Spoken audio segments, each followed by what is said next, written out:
శుద్ధనామం స్తోత్రం కలుగును గాక. సమయంలో మనం దేవుని ఆరాధించుకుందాం, స్తుతిస్తూ చప్పట్లు కొడుతూ దేవుని యొక్క పాటని మనం పాడుకుందాం. మన పాటల పుస్తకంలోంచి 133 నెంబర్ పాట, అనంత జ్ఞాని అయిన దేవునికి మనకి సహవాసం అనే పాటను మనం పాడుకుందాం. అనంత జ్ఞాని నీకు అల్పుడను నాకు సహవాసమా, మహిమాన్విత నీకు మట్టినైన నాకు స్నేహమా. అనంత జ్ఞాని నీకు అల్పుడను నాకు సహవాసమా, మహిమాన్విత నీకు మట్టినైన నాకు స్నేహమా. కృపా ఇది నీ కృపా, కృపా ఇది నీ కృపా, కృపా ఇది నీ కృపా, కృపా ఇది నీ కృపా. నీ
అప్పగించుకున్నాను నీ కృపకు నేను గొప్ప దేవుడా నీ సన్నిధిలో ఉన్నాను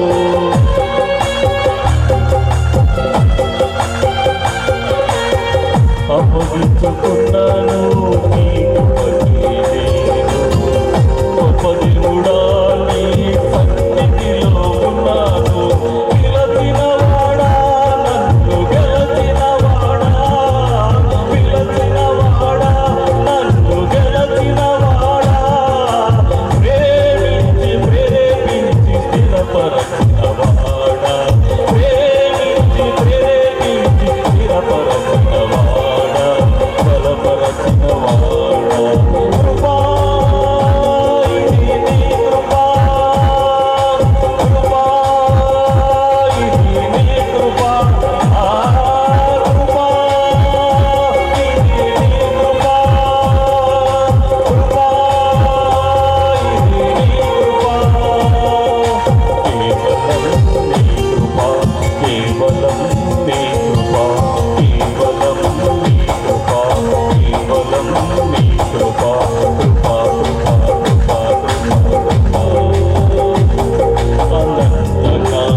హల్లెలూయా.